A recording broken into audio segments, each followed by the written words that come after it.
What's going on, guys? Life of Lee podcast, episode 7. We're really getting through these bitches. Now, this episode, I really just want to talk about acting, how I get into acting, what I've done so far, and where I eventually hope to end up. So, the first film that I worked on was World War Z, and this is what's kind of fucked up. Like, when World War Z came up, at the time I was meant to be in America. I'd been offered the chance to go over and teach parkour at a summer camp, and the camp looked incredible. It was just outside New York. I'd always wanted to go to America, and I was so hyped that I was getting to go to the States to work for like 8 weeks and teach parkour, and it was a dream come true. And then it fell through, and I was pretty gutted. So and the way the World War Z thing popped up, like my mate, he saw ad on Facebook saying they were looking for extras in Glasgow, blah blah blah, and he liked it. And because he liked it, it popped up on my timeline. So and so's like this, blah blah blah. So I saw it, and like when my mate clicked on it, he clicked on it. It says Brad Pitt coming to Glasgow to shoot a film, and he was like, Brad Pitt in Glasgow, fuck off. And he thought it was bullshit. I clicked on it, and they were looking for like everyday kind of people, but they were also looking for ex-military, and the pay was a little bit higher for ex-military. And I'm ex-military, and I thought, yeah, I'll give that a bash. It might be quite cool. So I applied, got selected, and I was a riot cop.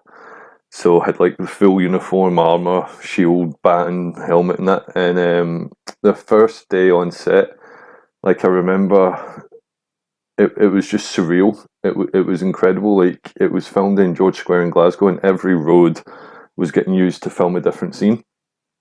So you had the main stuff happening over here with like Brad Pitt.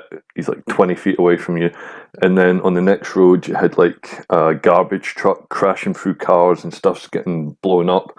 On the other road, you had like the virus was just breaking out, so there was zombies running through and biting people, and they were instantly turning into zombies. And then the virus is breaking out on the other road.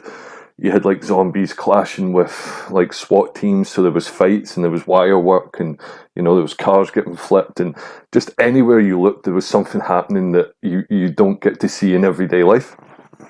So I was hooked from like the first 20 minutes on set, and at the time, I was working as a support worker for people with learning difficulties and challenging behaviour.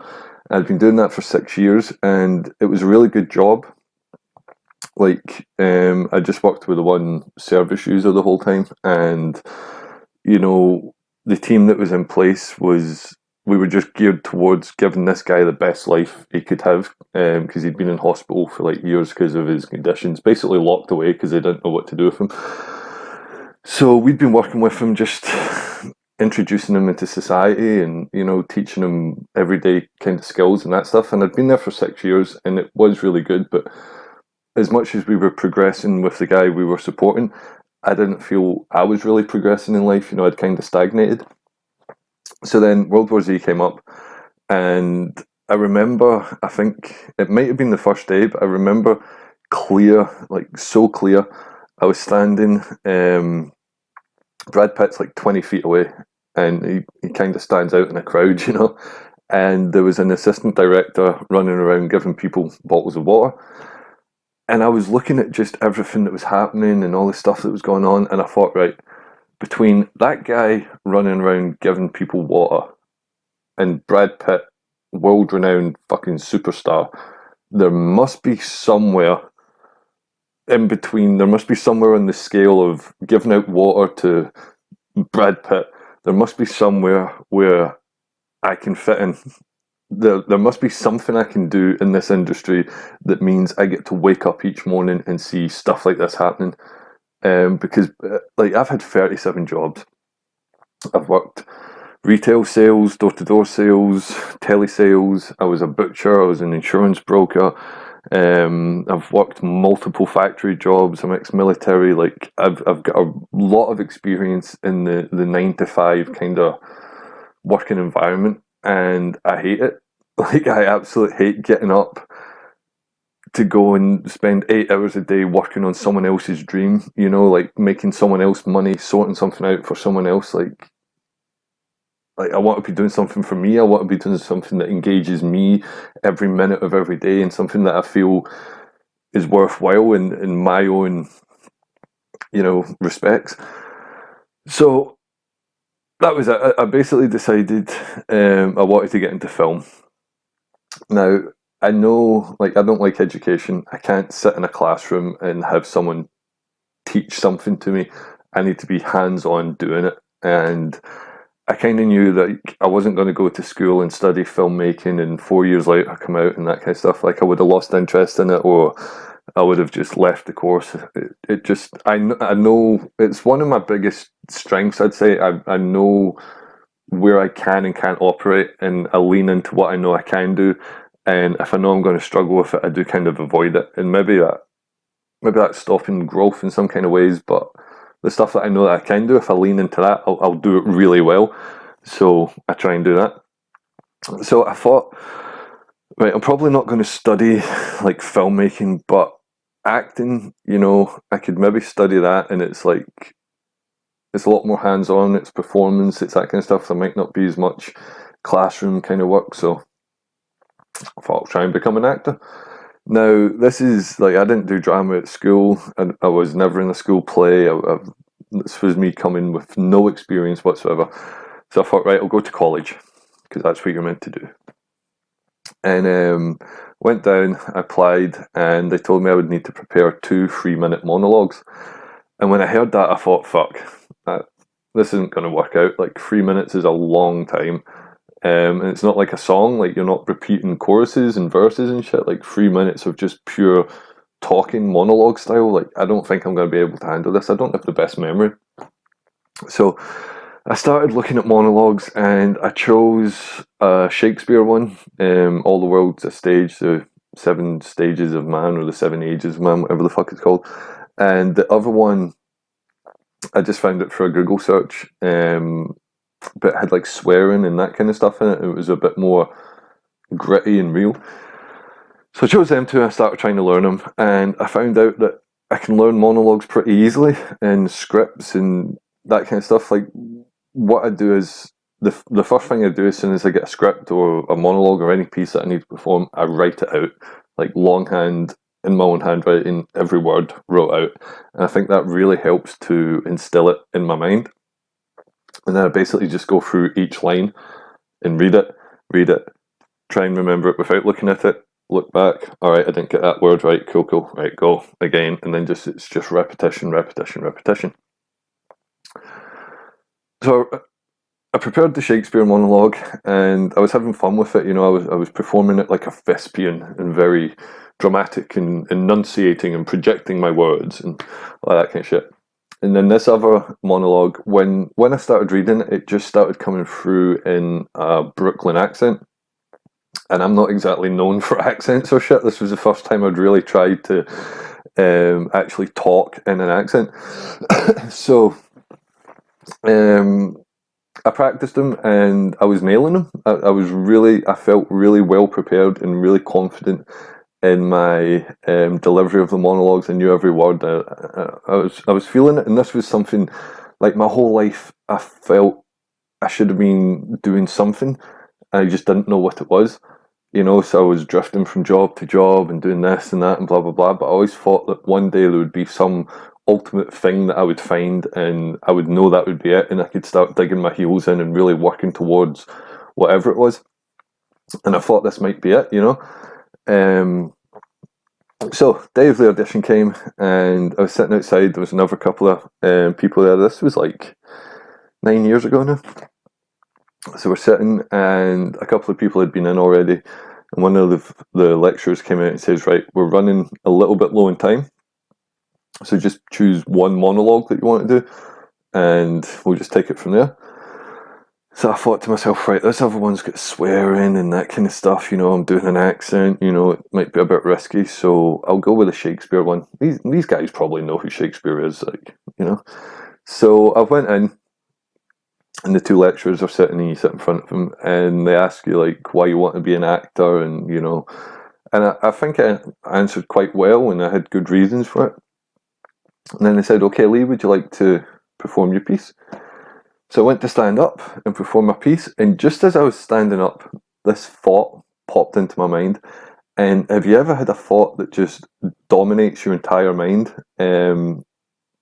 Probably when you shouldn't be having a thought like this.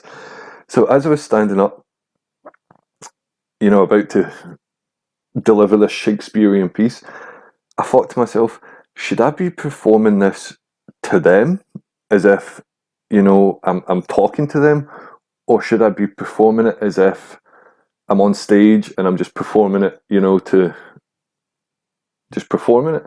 And obviously I should have just been performing it. Like every time I'd been practicing this, I'd just been doing it, whether it was in front of friends or family or anyone else, I was just doing it and just focusing on the words and that kind of stuff. But just this one thought popped into my mind. Should I be performing this to them, or, outwardly like projecting it?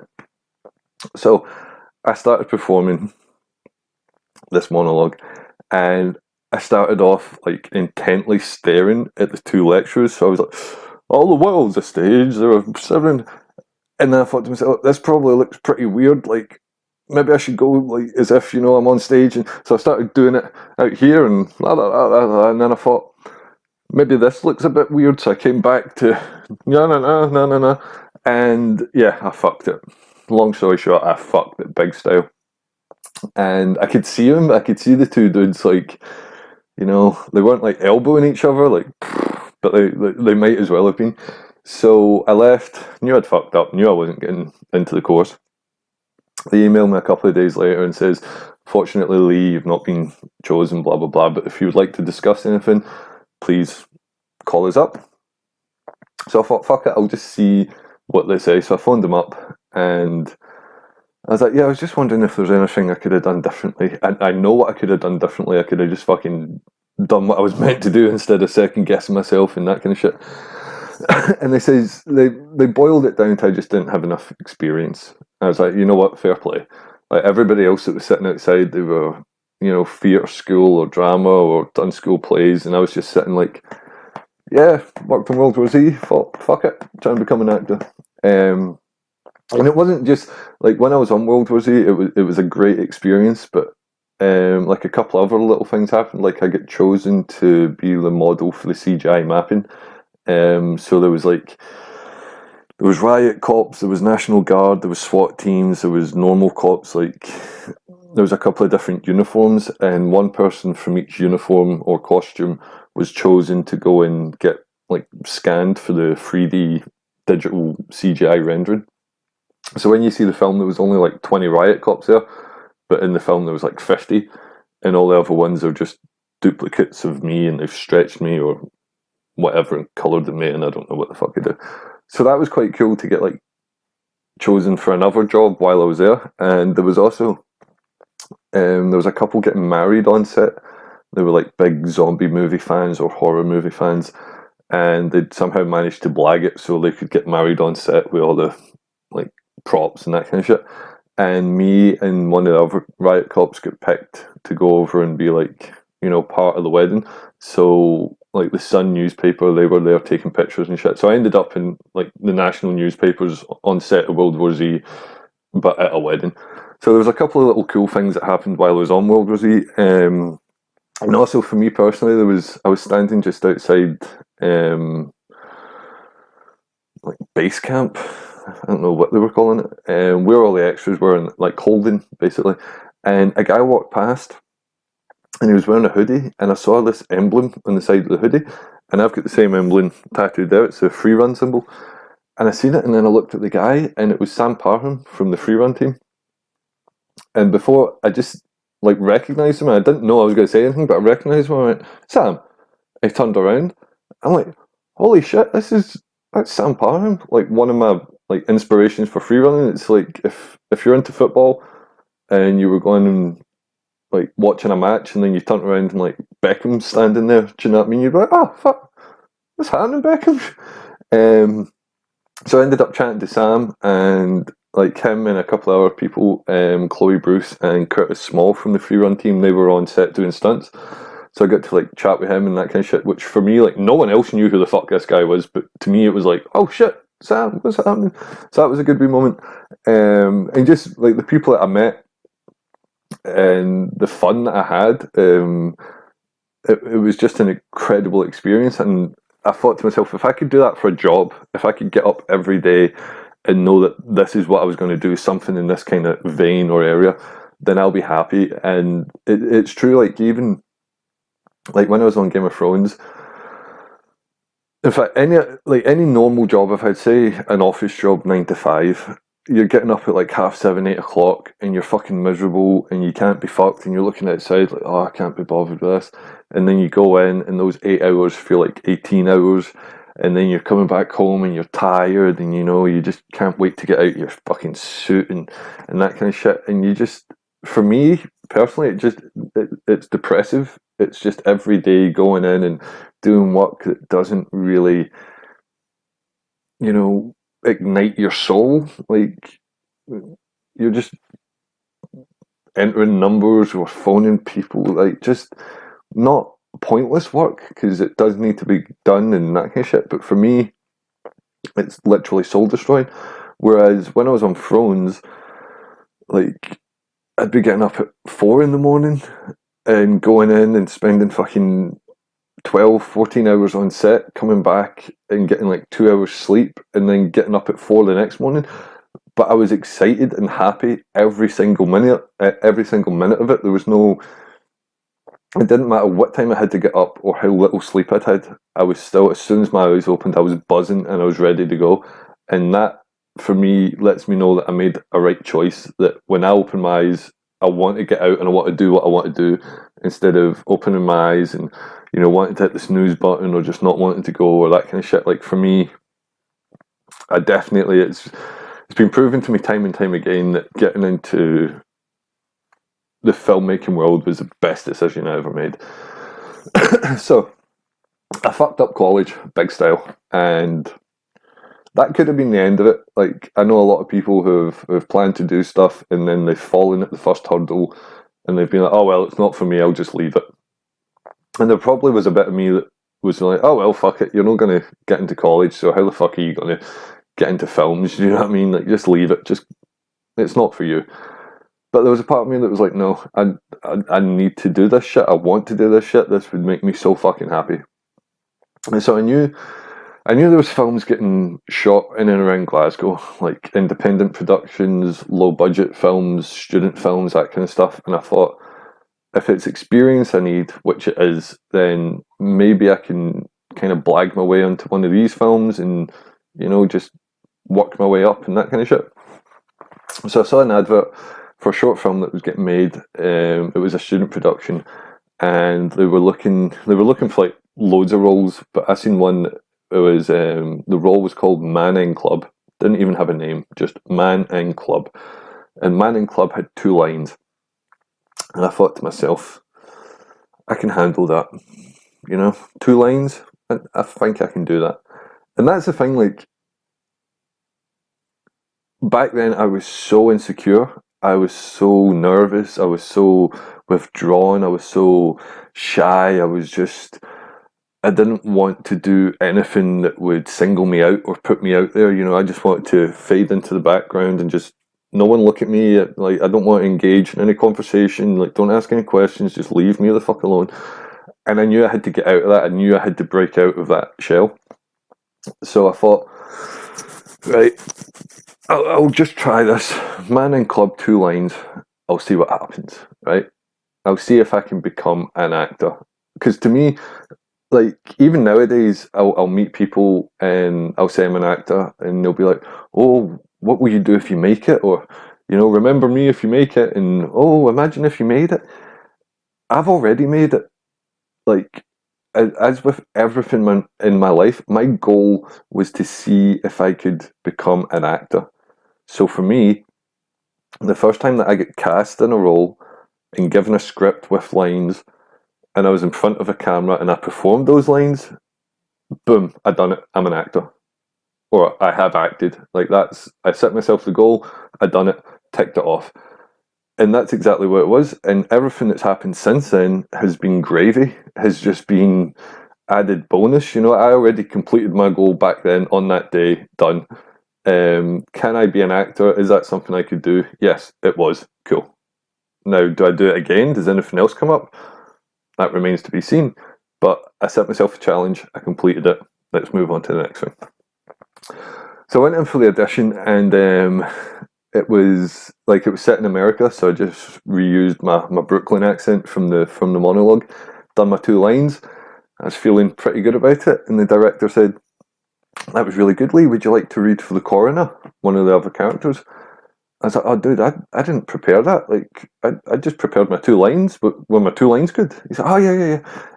No, it's cool. Just read from the script. Like, we just want to see, how it sounds." And so I thought, fuck, like, I couldn't do it in the same Brooklyn accent, so on the spot I had to come up with like this new accent and new cadences in my voice and new mannerisms. And the coroner had like a full scene; he had lots of lines. So I was reading it, and it's always going to be harder to just like perform something like cold, just reading it straight off the script and trying to figure out where it's gone and that kind of shit. So I read it, and then the director says, "That was good. Would you like to read for Detective Boston, like the lead role?" And I'm like, nope, I don't want a lead role. That's a lot of lines you've got there. I just came here to do 2 lines. He's like, no, like you've done the coroner, great. We just want to see, blah blah. So long story short, I read for Detective Boston, and then I left. A couple of days later, or maybe it was the same day, I can't remember. The director hits me up. He's like, "Okay, Lee, we'd like to offer you the role of Detective Boston." I was like, "Okay, mate, cheers. I don't want the role of Detective Boston." Like, the fear that creeped up in me when he said that, because I'd only seen like one scene from the script, but I knew this was the lead guy. I knew he had lots of scenes and lots of lines, and you know, and I was shitting it. I did not want the responsibility or the like 2 lines. You can say 2 lines. I've just said 2 lines. There's another 2 lines. It's kind of hard to fuck them up, or if you do fuck them up, it's pretty easy to isolate where you went wrong and figure it out, and But I just thought, a whole script, that's a lot of places for me to fuck up. A hell of a lot of places. That's a lot of places for me to fuck up, for people to laugh at me, for me to ruin things, for me to fucking, it wasn't a lot I wanted experience. I didn't want that much experience in the first time. But the director was like, no, we really like what you've done, and we know like if you had more prep time, you could probably do the role really well and this kind of shit. So I was like, all right, cool, fuck it, I'll do it. So we filmed it, and like it really was the perfect role for me at that time, because it was the first time I'd acted in front of camera, although I just came off World War Z, like an actual Hollywood production. This was just a student production, very small crew, very small cast as well, and this was the first thing that they'd shot. So they were making mistakes, I was making mistakes, but there was enough room for us to all make mistakes together, and there really was a sense of we were all in the same boat, and we were all learning together, and it was a really nice place to cut my teeth and to get to grips with things, and yeah, it was a great experience. And so that got filmed, edited up, and then watched it back, and like it's always going to be cringy watching yourself back, especially the first time, especially when you're doing an accent, and especially when you don't have any idea how things will translate. Like nowadays, I've got a good idea of when I'm in a scene how it's going to look, because I know what's happening and what people are doing what. But back then, I didn't know anything, so I didn't know what I'd done on the day and how it was going to look eventually. And so, but it was good. It was a great experience, and for that being the first film that I actually acted in, I am still really proud of it. So from there, I just started taking any job that I thought I could do. Like there was little gigs popping up, and I just thought, yeah, I could do that, but I would just be doing it for the sake of it. Like I wouldn't get anything out of it, like it wouldn't interest me in a way. Like I hate doing just straight drama. Like if someone came to me and said, right, Lee, we want to offer you £10 million to do a film with Daniel Day-Lewis about fucking something dramatic. You're guaranteed an Oscar. It's going to be a really deep performance and that kind of shit. And then if someone else came up to me and says, Ollie, we want to pay you £2 million to do an action film with like fucking The Rock, I'm choosing the action film all day long. Like I didn't get into acting to win an Oscar or to have my performances be part of the art or to any of that kind of fucking acting is playing pretend. That's all it is. It's playing dress up. It's fucking, and anyone that takes it more serious than that, anyone that feels their art is their acting is art and they put so much in their performance, blah blah blah, you're pretending. That's all it is. It's just plain pretend, and everyone does it every single day. You act all day long. If you got up this morning and you got dressed in clothes that you didn't really want to wear and you went into an office and you need to keep like professionalism and be like, oh hello, and when you answer the phone, hi there, how are you, blah blah blah. But when you go home, if you're like talking like, all right mate, what's happening, blah blah, you're acting all day long in your job. If you're dealing with customers, if you're sitting with your mates and you're chatting this kind of way, and then your mum phones, you're probably going to modulate your voice a certain way. You're probably not going to use the same words you were using when you were with your mates and that kind of shit. We act all day long, and being an actor is just bringing that to a point. It's just doing it in a more focused way, in a more extreme kind of way. But again, it's just pretending. Like I enjoy acting. I've had some great scenes, some emotional driven scenes, but I've never felt like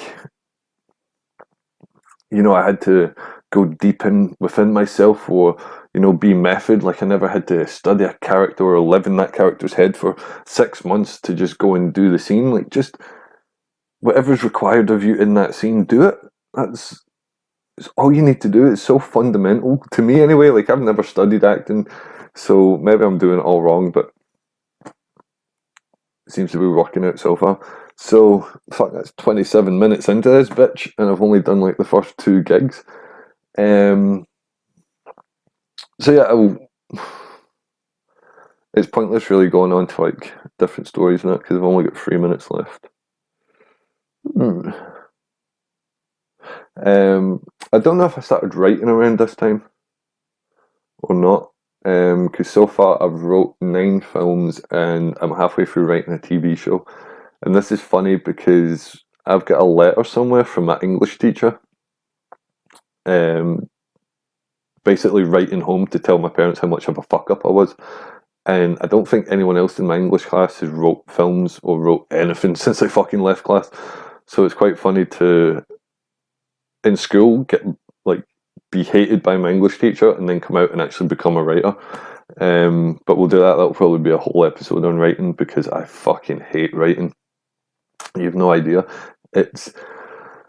I've never thought, oh, I want to sit down and write a film because I hate the process of writing. What happens is I have an idea for a film, and then this idea goes around my head so much and becomes so big, and I put so much detail in it, and I think of every facet of every scene, of every second of every scene, and it gets to the point where it's taking up so much space in my head that I need to write it out just to get it out of my head and onto paper, and so I don't need to think about it anymore. So yeah, I've wrote 9 films. I started production on one, the Atrocity Exhibition. You can see the concept trailer for that on YouTube. Just search the Atrocity Exhibition concept trailer. And then one of my other films, Lucidity, that was meant to be a 2-day shoot. And we done the first day's shoot, and I wasn't happy with how the footage came out. So I just scrapped the entire thing. And again, it's just down to experience. Like when I was on Lucidity, I was like the lead role, writer, director, and choreographer and all that kind of shit. And I was just so unprepared. Like I think I'd been on World War Z and done 2 short films, like acted in 2 short films. And I thought, you know what, I can make my own films. Just pure cockiness, pure fucking ego.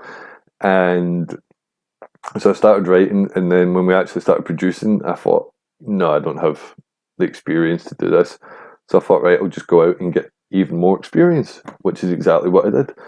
And it ended up taking me on to fucking Avengers, Infinity War, and Game of Thrones, and Line of Duty, and Outlander, and the Frankenstein Chronicles, and like in any of those bigger kind of gigs. Well, Line of Duty, I was a featured role, but any film that I've been an extra on, I wasn't actually an extra. I was an infiltrator. Like anytime I've been on a big set like Game of Thrones, Avengers, I have been there to watch what everyone has been doing and to see how they do it. That has been my education. I don't want to go and sit in a classroom at college for 4 years when I can go and work for a couple of months in Game of Thrones and learn from like the best in the game.